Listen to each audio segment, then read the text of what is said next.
Hei, ir atkal otrdiena, un es sapratu, ka es tomēr gribu ar jums atkal tikties. Tātad mans vārds joprojām ir Gunita Lakstiņa Skroderēna, un mēs tiekamies 32. rubrikas Darīt ir radīt, jeb nejaušību sērijā.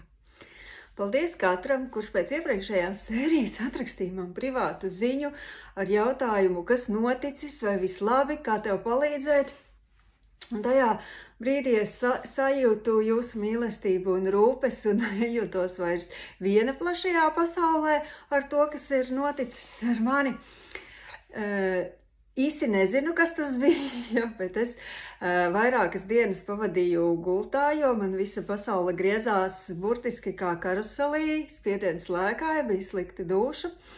Galvā nevienas domas, kas nav man pierasts stāvoklis.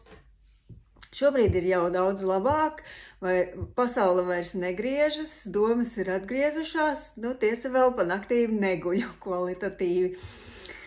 Bet tas, ko es jums gribēju šodien likt pie sirds, ir domājiet par sevi, par savu atpūtu, lai darba režīms un atpūta būtu sabalansēta. Tas nozīmē domāt par atpūtu ne tikai gada griezumā, kas būtu atvaļinājums, arī nedēļas griezumā, kas būtu brīvdienas pavadīt tiešām atpūšoties no darba, bet par to ir jādomā katru mīļu brīdi, katru dienu un katru stundu.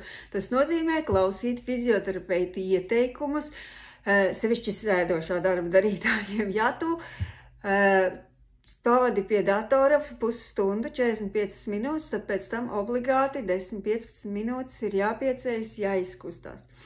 Tad, kad es daru savu sirds darbu, es nejūtu, kā paiet laiks. Man it kā ir pulkstenis, kurš novibrē, kad paiet stunda un es neesmu izkustējusies, bet vai nu es to vienkārši nemanu, vai nu viņš ir sapratis, šitai nav vērts neko aizrādīt, tāpat neņem aubē. Un rezultāts ir tāds, ka ir savilgti muskuļi un visums noliek uz lāpstiņām, ka tu burtiski nevari neko vairs izdarīt, ka tu esi principā atstāts bezspēcīgs. Tāpēc lūdzu, rūpējieties par sevi, gādājiet par saviem mīļajiem un saudzējam visi sevi. Jo mūsu veselība patiešām ir vissvarīgākā. Ja nebūs tās, tad būs ļoti grūti dzīvot. Jo tā jau dzīve nav rožu lauks. Lai gan, ir rožu lauks ar ērkšķīšiem un ziediņiem, tā kā viss kārtībā. Tiekamies pēc nedēļas, cerams. Čau, čau!